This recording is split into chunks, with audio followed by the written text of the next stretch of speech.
నమస్కారం ఘంటారావానికి స్వాగతం ముందుగా ప్రధాన అంశాలు ఎన్డీఏ పక్ష నేతగా నేడు మోదీని ఎన్నుకోనున్న ఎంపీలు ఢిల్లీలో సమావేశం తర్వాత రాష్ట్రపతికి మద్దతు లేఖ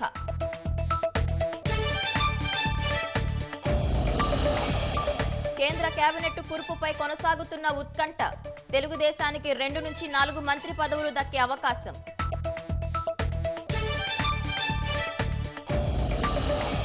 హైదరాబాద్ లో నేటి నుంచి ప్రపంచ వరి సదస్సు ప్రారంభించనున్న ముఖ్యమంత్రి రేవంత్ రెడ్డి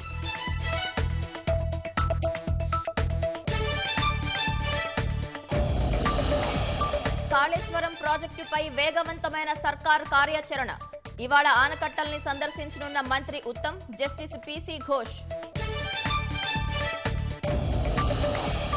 ఎమ్మెల్సీ ఎన్నికల ఫలితంపై కొనసాగుతున్న ఉత్కంఠ విజేతను నిర్ణయించేందుకు రెండో ప్రాధాన్య ఓట్ల లెక్కింపు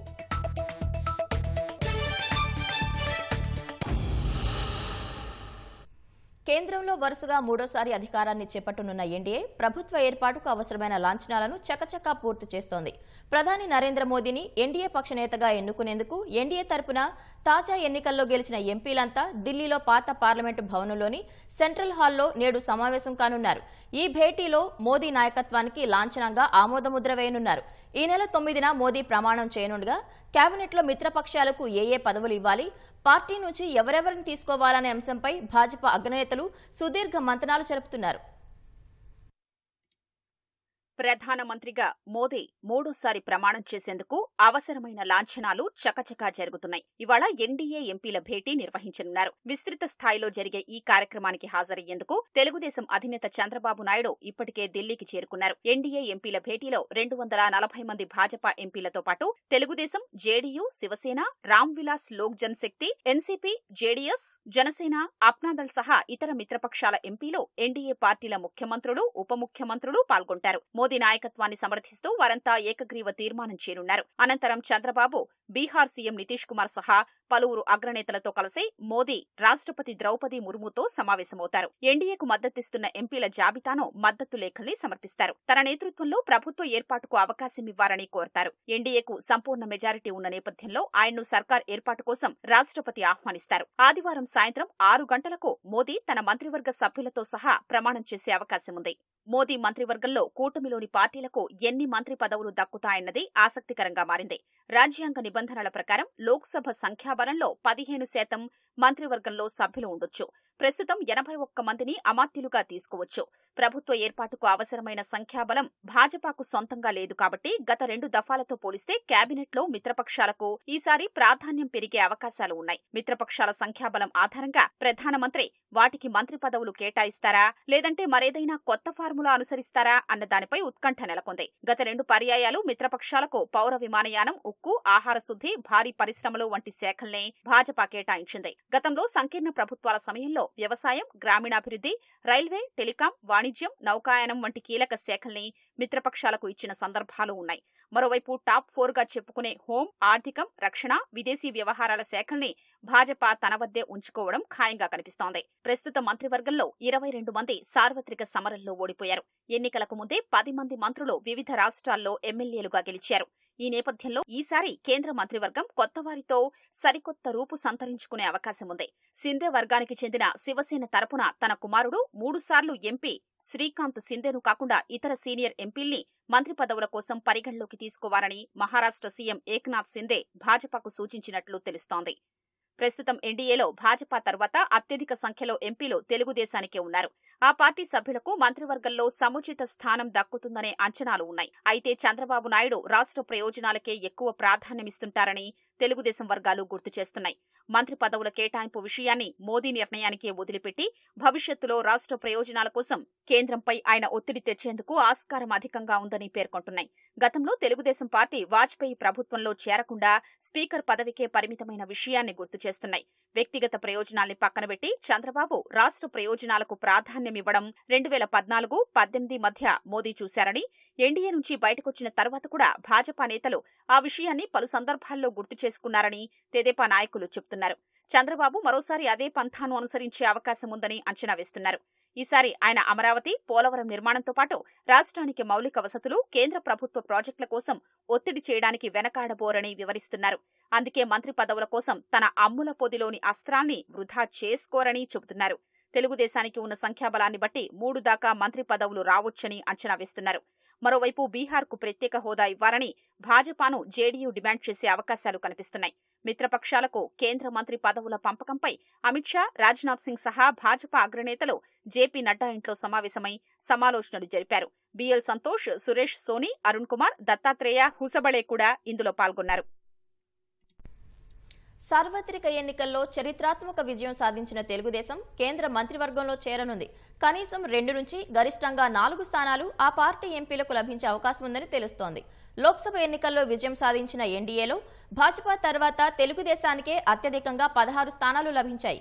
ఢిల్లీలో జరిగిన ఎన్డీఏ భేటీకి హాజరైన చంద్రబాబును కేంద్ర మంత్రివర్గంలో తెలుగుదేశం కూడా భాగస్వామి కావాలని ప్రధాని మోదీ ఆహ్వానించగా అప్పటికప్పుడే అంగీకరించినట్లు సమాచారం. కేంద్ర కేబినెట్లో 2 మంత్రి పదవులు, మరో 2 సహాయ మంత్రి పదవులు లభించే వీలుందని తెలుగుదేశం పార్టీ వర్గాలు అంచనా వేస్తున్నాయి. ఎన్డీఏ నేతలతో కలిసి రాష్ట్రపతితో భేటీ అయ్యేందుకు గురువారం రాత్రి ఢిల్లీకి వెళ్లిన చంద్రబాబు మంత్రి పదవులు, శాఖల గురించి ఇవాళ భాజపా అగ్రనేతలతో చర్చించనున్నారు. ఈ నెల 9న మోదీతో పాటే తెలుగుదేశం సభ్యులు కూడా ప్రమాణ స్వీకారం చేసే అవకాశం ఉంది. తెలుగుదేశం నుంచి లోక్సభకు గెలుపొందిన వారిలో బలహీన వర్గాలకు చెందిన వారు అత్యధికంగా 6 ఉన్నారు. వీరిలో వరుసగా 3వ గెలుపొందిన శ్రీకాకుళం ఎంపీ రామ్మోహన్ నాయుడు పేరు మంత్రి పదవికి ప్రముఖంగా వినిపిస్తోంది. ఆయన తండ్రి దివంగత నేత ఎర్రన్నాయుడు కేంద్ర మంత్రిగా పనిచేశారు. చంద్రబాబుకు అత్యంత సన్నిహితుడు. ఆయన మరణం తర్వాత రామ్మోహన్ నాయుడు రాజకీయ రంగ ప్రవేశం చేశారు. ఆయన బాబాయ్ అచ్చెన్నాయుడు, మామ బండారు సత్యనారాయణమూర్తి, బావ ఆదిరెడ్డి వాసు తాజా ఎన్నికల్లో శాసనసభకు ఎన్నికయ్యారు. హిందూపురం నుంచి 2వ గెలిచిన పార్థసారథి సీనియర్ అయినప్పటికీ రామ్మోహన్ నాయుడు వైపు మొగ్గు కనిపిస్తోంది. ఎస్సీ వర్గానికి చెందిన వారిలో 3 ఉండగా అందరూ తొలిసారి ఎన్నికైన వారే. వీరిలో అమలాపురం ఎంపీ హరీష్ మాథూర్ లోక్సభ స్పీకర్గా పనిచేసిన దివంగత బాలయోగి కుమారుడు. గత ఎన్నికల్లో ఓడిపోయిన హరీష్ ఈసారి విజయం సాధించారు. మిగిలిన ఇద్దరు పదవీ విరమణ చేసిన ఐపీఎస్ అధికారి కృష్ణప్రసాద్, రిటైర్ అయిన ఐఆర్ఎస్ అధికారి ప్రసాద్ రావు. వివిధ సమీకరణాలతో పాటు రాయలసీమ నుంచి ప్రాతినిధ్యం వహిస్తున్న ప్రసాద్ రావు వైపు కొంత మొగ్గు ఉండొచ్చన్న భావన పార్టీ వర్గాల్లో ఉంది. మిగిలిన 2 ప్రధాన వర్గాల్లో గుంటూరు, నర్సరావుపేట నుంచి గెలుపొందిన పెమ్మసాని చంద్రశేఖర్, లావు శ్రీకృష్ణదేవరాయల నుంచి ఒకరు, నెల్లూరు, నంద్యాల నుంచి విజయం సాధించిన వేమిరెడ్డి ప్రభాకర్ రెడ్డి, బైరెడ్డి శబరి నుంచి మరొకరిని పరిశీలించే అవకాశం ఉందని పార్టీ వర్గాల్లో ప్రచారం జరుగుతోంది. 4 పదవులు కాకుండా డిప్యూటీ స్పీకర్ వంటి పదవి తీసుకోవలసి వచ్చినా సమీకరణాలు కొంతమేర మారతాయి. జనసేన నుంచి 2 లోక్సభ సభ్యులు ఉండగా వారిలో మచిలీపట్నం నుంచి గెలుపొందిన బాలశౌరి సీనియర్. 3వ లోక్సభకు ప్రాతినిధ్యం వహిస్తున్నారు. జనసేనకు అవకాశం వస్తే సహజంగానే బాలశౌరి పేరు పరిశీలనకొస్తుంది. భాజపా నుంచి 3 గెలుపొందగా వీరిలో పార్టీ రాష్ట్ర అధ్యక్షురాలైన కేంద్ర మాజీ మంత్రి పురంధేశ్వరి, గతంలో 2 రాజ్యసభకు ప్రాతినిధ్యం వహించిన సీఎం రమేష్ పేర్లు పరిశీలనలో ఉంటాయి. కాంగ్రెస్ పార్టీతో తమ పొత్తు లోక్సభ ఎన్నికల వరకేనని, వచ్చే అసెంబ్లీ ఎన్నికల్లో ఒంటరిగానే పోటీ చేసే అవకాశం ఉందని ఆప్ ఢిల్లీ కన్వీనర్ గోపాల్ రాయ్ పునరుద్ఘాటించారు. సీఎం కేజ్రీవాల్ నివాసంలో పార్టీ ఎమ్మెల్యేలు, సీనియర్ నేతలతో భేటీ అనంతరం ఆయన ఈ వ్యాఖ్యలు చేశారు. తమ పార్టీ పూర్తి మద్దతు ఇండియా కూటమికేనని స్పష్టం చేశారు. ఇండియా కూటమి లోక్సభ ఎన్నికలకు మాత్రమే పోటీ చేసిందని, ఇందులో పలు పార్టీలు కలిసి పోరాడాయని, అందులో ఆప్ కూడా ఒకటి అన్నారు. ఇప్పటి వరకైతే ఢిల్లీ అసెంబ్లీ ఎన్నికలకు ఎలాంటి పొత్తు లేదని గోపాల్ రాయ్ తెలిపారు. లోక్సభ ఎన్నికల్లో ప్రజలు నియంతృత్వానికి వ్యతిరేకంగా తీర్పు ఇచ్చారని తెలిపారు. కేజ్రీవాల్ అరెస్టు తర్వాత ఆప్ కార్యకర్తల్లో నిరాశ నెలకొందని, కానీ క్లిష్టమైన పరిస్థితుల్లో కూడా పార్టీ ఐక్యంగా పోరాడినట్లు చెప్పారు. కాంగ్రెస్ ఆప్ పొత్తుతో భాజపా అభ్యర్థుల మెజారిటీ తగ్గిందని గోపాల్ రాయ్ తెలిపారు. ప్రధాని మోదీ సర్కార్ను ప్రజలు తిరస్కరించారని, ఇది ఆరంభం మాత్రమేనని టీఎంసీ పేర్కొంది. సమాజ్వాదీ పార్టీ అధినేత అఖిలేష్ యాదవ్ ను టీఎంసీ జాతీయ ప్రధాన కార్యదర్శి అభిషేక్ బెనర్జీ కలిసిన తర్వాత ఆ పార్టీ ఎంపీ డెరెక్ ఒబ్రెయిన్ ఈ వ్యాఖ్యలు చేశారు.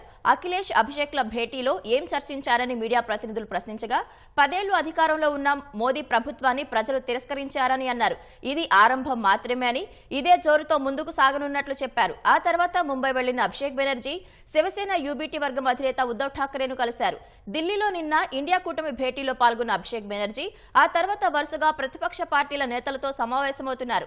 ఆమ్ ఆద్మీ పార్టీకి చెందిన ఎంపీలు రాఘవ్ చద్దా, సంజయ్ సింగ్ తో అభిషేక్ బెనర్జీ వేర్వేరుగా భేటీ అయ్యారు. మరోవైపు పశ్చిమ బెంగాల్లో భాజపా తరపున గెలిచిన 3 ఎంపీలు తమతో టచ్ లో ఉన్నారని టీఎంసీ వర్గాలు పేర్కొన్నాయి. అయితే భాజపా ఆ వ్యాఖ్యలను ఖండించింది. వరంగల్, ఖమ్మం, నల్గొండ పట్టభద్రుల ఎమ్మెల్సీ ఉప ఎన్నిక ఓట్ల లెక్కింపు ఉత్కంఠ రేపుతోంది. పోటీలో ఉన్న 52 మంది అభ్యర్థుల్లో ఎవరికీ 50% పైన తొలి ప్రాధాన్యత ఓట్లు రాకపోవడంతో రెండో ప్రాధాన్యత ఓట్ల లెక్కింపు ప్రారంభించారు. రెండో ప్రాధాన్యత ఓట్ల లెక్కింపుతో పాటు ఎలిమినేషన్ ప్రక్రియ కొనసాగుతోంది. ప్రధాన పార్టీలు హోరాహోరీగా తలపడిన వరంగల్, ఖమ్మం, నల్గొండ పట్టభద్రుల ఎమ్మెల్సీ ఎన్నికల లెక్కింపు ఇంకా కొనసాగుతోంది. బుధవారం ప్రారంభమైన తొలి ప్రాధాన్యత ఓట్ల లెక్కింపు గురువారం సాయంత్రం వరకు కొనసాగింది. కాంగ్రెస్ అభ్యర్థి తీన్మార్ మల్లన్నకు ప్రతిపక్ష భారాసాకు చెందిన ఏనుగుల రాకేష్ రెడ్డి గట్టి పోటీ ఇచ్చారు. మొదటి ప్రాధాన్యత ఓట్ల లెక్కింపు ముగిసేసరికి రాకేష్ రెడ్డిపై తీన్మార్ మల్లన్న 18,000 పైచిలుకు ఓట్ల ఆధిక్యంలో ఉన్నారు. మొదటి ప్రాధాన్యత ఓట్లు లెక్కించిన 4 రౌండ్లలో తీన్మార్ మల్లన్నకు 1,22,813 ఓట్లు రాగా రాకేష్ రెడ్డికి 1,04,248 ఓట్లొచ్చాయి. భాజపా అభ్యర్థి గుజ్జుల ప్రేమేందర్ రెడ్డి 43,310 ఓట్లతో మూడో స్థానంలో, స్వతంత్ర అభ్యర్థి పాలపూరి అశోక్ 29,067 ఓట్లతో 4వ స్థానంలో ఉన్నారు.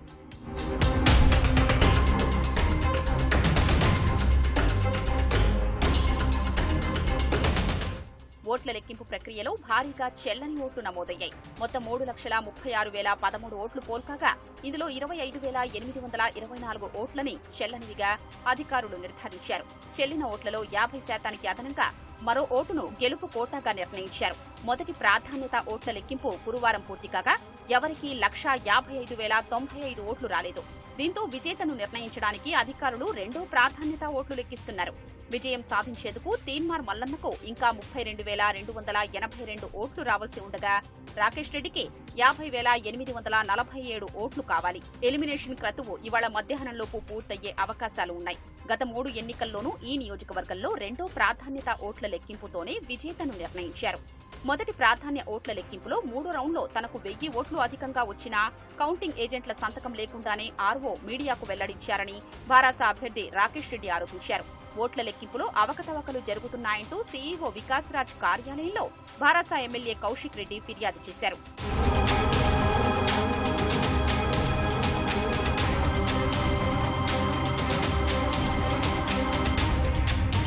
ఓట్ల లెక్కింపుపై అనుమానాలు ఉంటే అధికారుల వద్దే నివృత్తి చేసుకోవాలే తప్ప అసత్య ఆరోపణలు సరికాదని ఆర్ఓ హరిచందన తెలిపారు. లెక్కింపు విధులకు ఆటంకం కలిగిస్తున్నారంటూ నల్గొండ మాజీ ఎమ్మెల్యే భూపాల్ రెడ్డిపై ఏఆర్ఓ వెంకటేశ్వర్లు తిప్పర్తి పోలీస్ స్టేషన్లో ఫిర్యాదు చేశారు. పూర్తిస్థాయి బడ్జెట్ కోసం రాష్ట్ర ప్రభుత్వం కసరత్తు ప్రారంభించనుంది. ఓటాన్ అకౌంట్ గడువు జూలై నెలాఖరుతో పూర్తి కానుంది. ఆలోగా పూర్తిస్థాయి బడ్జెట్ కు సర్కారు ఆమోదం పొందాల్సి ఉంది. శాఖల వారీగా త్వరలోనే బడ్జెట్ కసరత్తును ఆర్థిక శాఖ చేపట్టనుంది. ఆదాయార్జిత శాఖలతో ఉప ముఖ్యమంత్రి మల్లు భట్టి విక్రమార్క ఇవాళ సమావేశం కానున్నారు.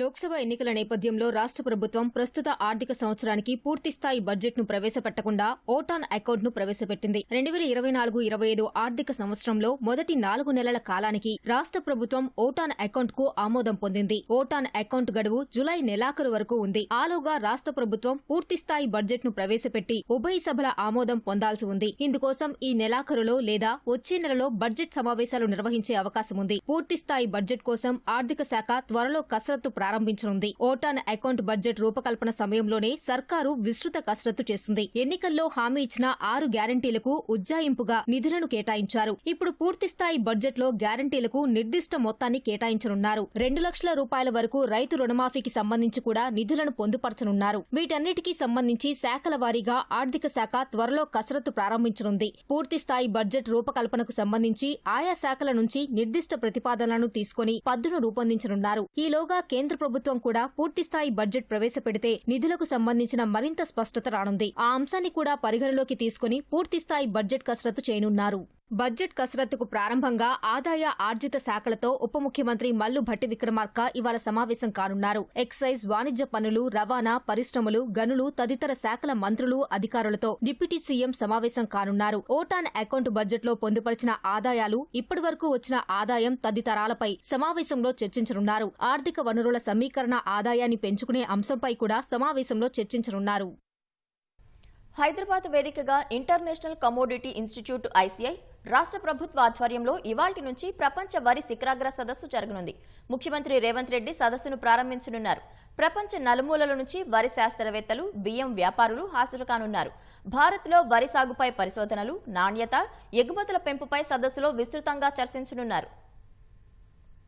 ప్రపంచవ్యాప్తంగా బియ్యానికి డిమాండ్ పెరుగుతోంది. వరి సాగు, బియ్యం ఉత్పత్తి, విదేశీ ఎగుమతులకు భారత్లో అపారమైన అవకాశాలు ఉన్నాయి. అయితే నాణ్యత పెద్ద సవాల్గా మారింది. బియ్యం ఉత్పత్తుల్లో రసాయన, పురుగు మందుల అవశేషాలు ఉండటం వల్ల ఇతర దేశాల్లో తిరస్కరణకు గురవుతున్నాయి. ఈ నేపథ్యంలో రాష్ట్ర ప్రభుత్వ సహకారంతో ఇంటర్నేషనల్ కమోడిటీ ఇన్స్టిట్యూట్ (ICI) ఆధ్వర్యంలో హైదరాబాద్ వేదికగా గ్లోబల్ రైస్ సమ్మిట్ 2024 ఇవాల్టి నుంచి జరగనుంది. 2 రోజుల పాటు జరగనున్న ఈ సదస్సును సీఎం రేవంత్ రెడ్డి లాంఛనంగా ప్రారంభించనున్నారు. అంతర్జాతీయంగా 30 దేశాల ప్రతినిధులు, భారత్లోని వివిధ రాష్ట్రాల రైస్ మిల్లర్లు, ఎగుమతిదారులు, శాస్త్రవేత్తలు ఈ సదస్సుకు హాజరు కానున్నారు. అంతర్జాతీయ వరి పరిశోధన సంస్థ, భారతీయ వరి పరిశోధన సంస్థ నాలెడ్జ్ భాగస్వామ్యులుగా వ్యవహరిస్తున్నాయి. ప్రస్తుత సాంకేతికతతో పాటు రైస్ సైన్స్ లో పురోగతి, హైబ్రిడ్ రైస్, అంతర్జాతీయ మార్కెట్ దృక్పథంపై విస్తృతంగా చర్చించనున్నారు. ప్రపంచ విపణిలో భారత్కు ఉన్న సవాళ్ల పరిష్కారంపై ప్రత్యేక దృష్టి సారించనున్నారు. అంతర్జాతీయ కమోడిటీ సంస్థ 22 ఏళ్లుగా ఒక్కో దేశంలో ప్రపంచ వరి శిఖరాగ్ర సదస్సును నిర్వహిస్తోంది. వరి అభివృద్ధి కోసం ఎగుమతి, దిగుమతిదారులతో పాటు ప్రముఖ వరి శాస్త్రవేత్తలను ఒక గొడుగు కిందకి తెచ్చి విధానపరమైన అంశాలు చర్చిస్తోంది. సదస్సుకు 150 మంది ప్రతినిధులతో పాటు భారతదేశం నుంచి సుమారు 400 మంది హాజరు కానున్నారు. సదస్సులో దేశీయ బియ్యం ఎగుమతిదారులు, ఇతర దేశాల దిగుమతిదారులతో కలిసి నేరుగా సంప్రదింపులు జరిపేందుకు అవకాశముంది. తద్వారా ఎగుమతులకు ఉన్న అవకాశాలు, అధునాతన రైస్ మిల్లర్ల వినియోగంపై అవగాహన లభించనుంది. రైతులకు సైతం ఎగుమతులకు వీలుగా యాజమాన్య, సస్య రక్షణ పద్ధతులు తెలుసుకునే అవకాశముందని వ్యవసాయ శాఖ మంత్రి తుమ్మల నాగేశ్వరరావు తెలిపారు. ప్రపంచ దేశాలకు అన్నిటికీ కూడా 100 దేశాలకి మన వరి వెళ్తా ఉంది. కాకపోతే ఏమిటంటే దీన్ని కావలసినటువంటి క్వాంటిటీ, క్వాలిటీ, మెయిన్ సన్నాలకి డిమాండ్ ఉంది. అదేవిధంగా బాసుమతి బియ్యానికి డిమాండ్ ఉంది.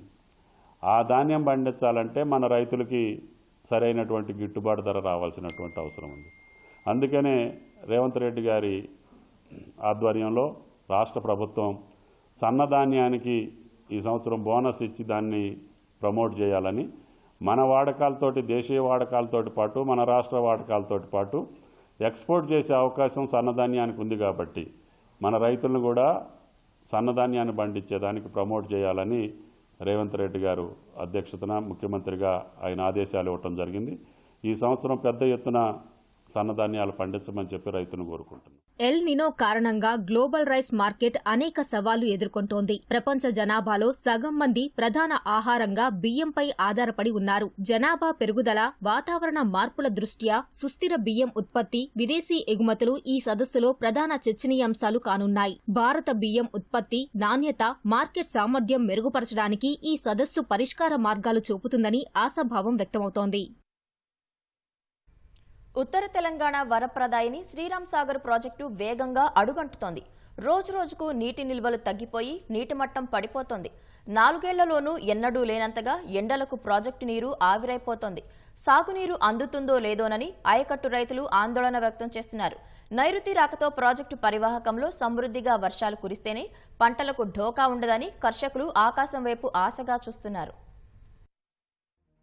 ఉత్తర తెలంగాణ జిల్లాల రైతులకు సాగు, తాగునీరు అందించే శ్రీరామ్ సాగర్ ప్రాజెక్టులో నీటి మట్టం నిరాశాజనకంగా ఉంది. 4 ఏళ్ల సరళి చూస్తే ఈ ఏడు ప్రాజెక్టు చరిత్రలో కనిష్టానికి నీటి మట్టం చేరింది. ఎగువన వర్షాలు బాగా పడితే జులైలో వరద ప్రారంభమవుతుంది. ప్రస్తుతం ప్రాజెక్టులో కేవలం 9 టీఎంసీల నీటి నిల్వ మాత్రమే ఉంది.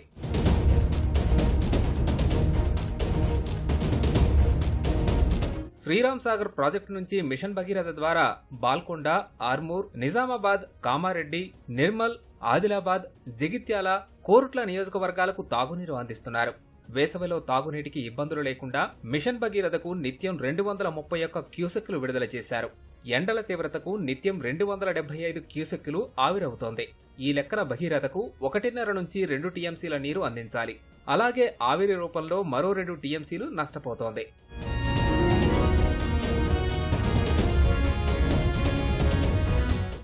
ప్రాజెక్టు పూర్తిస్థాయి నీటి మట్టం 1091 అడుగులు కాగా ప్రస్తుతం 1055 వరకు నీరుంది.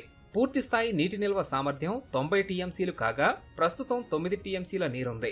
ప్రాజెక్టులో నీరు తగ్గటం వల్ల జలాశయంలోని చేపలు మృతి చెందడంపై మత్స్యకారులు కలత చెందుతున్నారు. జీవనోపాధి కోల్పోతున్నామని ఆవేదన వ్యక్తం చేస్తున్నారు.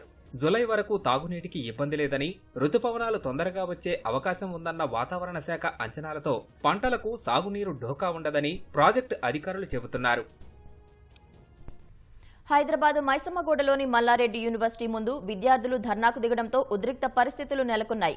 కొన్ని రోజులుగా విద్యార్థులకు యూనివర్సిటీ హాస్టల్లో నాణ్యత లేని ఆహారం పెడుతున్నారంటూ పలు విద్యార్థి సంఘాలు ఆందోళనకు దిగాయి. హాస్టల్ విద్యార్థులు తినే ఆహారంలో పురుగులు ఉంటున్నాయని చెప్పినా పట్టించుకోవట్లేదని ఎన్ఎస్యుఎస్ సభ్యులు మండిపడ్డారు. లక్షలాది రూపాయలు వసూలు చేస్తున్న మల్లారెడ్డి యూనివర్సిటీ యాజమాన్యంపై చర్యలు తీసుకోవాలని కోరుతున్నారు.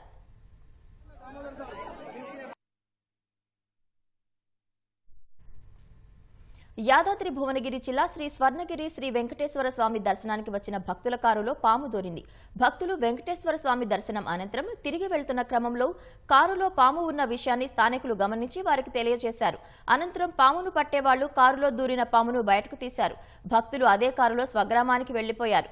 దేవస్థానం యాజమాన్యం భక్తులకు కనీస సౌకర్యాలు కల్పించడం లేదని, డబ్బులు మాత్రం దండుకుంటున్నారని భక్తులు ఆగ్రహం వ్యక్తం చేస్తున్నారు.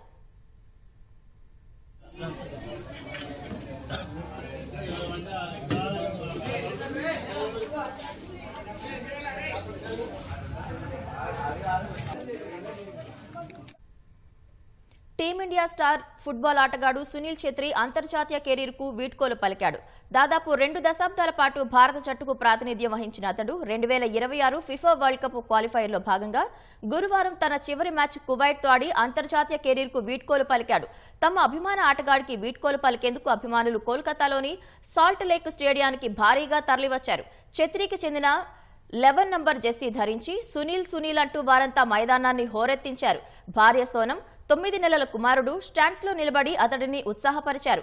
మ్యాచ్ ముగిసిన అనంతరం భావోద్వేగానికి గురై కన్నీళ్లు పెట్టుకున్న ఛెత్రిని సహచర ఆటగాళ్లు ఓదార్చారు. అనంతరం గార్డ్ ఆఫ్ ఆనర్ తో వీడ్కోలు పలికారు. మ్యాచ్ ప్రారంభానికి ముందు ఆల్ ఇండియా ఫుట్బాల్ ఫెడరేషన్ అధ్యక్షుడు కళ్యాణ్ చౌబే, బెంగాల్ క్రీడా శాఖ మంత్రి అరూప్ భట్టాచార్య అతడికి శుభాకాంక్షలు తెలిపారు. Portugal super star Cristiano Ronaldo, Iran legend Ali Daei, Argentina star Lionel Messi తర్వాత అంతర్జాతీయ ఫుట్బాల్లో అత్యధిక గోల్స్ చేసిన 4వ ఆటగాడిగా ఛెత్రి ఉన్నాడు. అంతర్జాతీయ ఇకబెనా దినోత్సవాన్ని హైదరాబాద్లోని ఓ హోటల్లో నిర్వహించారు. ఈ కార్యక్రమాన్ని చేనేత, జౌళి శాఖ సంచాలకురాలు అలుగు వర్షిని ప్రారంభించారు. జపనీస్ కళ అయిన ఇకబెనా ప్రకృతి ప్రాధాన్యాన్ని తెలియజేస్తుంది. ప్రకృతిలో సహజ సిద్ధంగా వచ్చే పూలను, వాటికి ఉండే ప్రత్యేకతను ఇకబెనా కళ చాటి చెబుతోంది. విభిన్న రకాల వంగడాల ద్వారా వృద్ధి చేసిన పూలను ఈ ప్రదర్శనలో ఒకచోట చేర్చారు. అంతర్జాతీయ ఇకబెనా హైదరాబాద్ శాఖ ఆధ్వర్యంలో ఈ ప్రదర్శన నిర్వహించినట్లు హేమా పాట్కర్ తెలిపారు.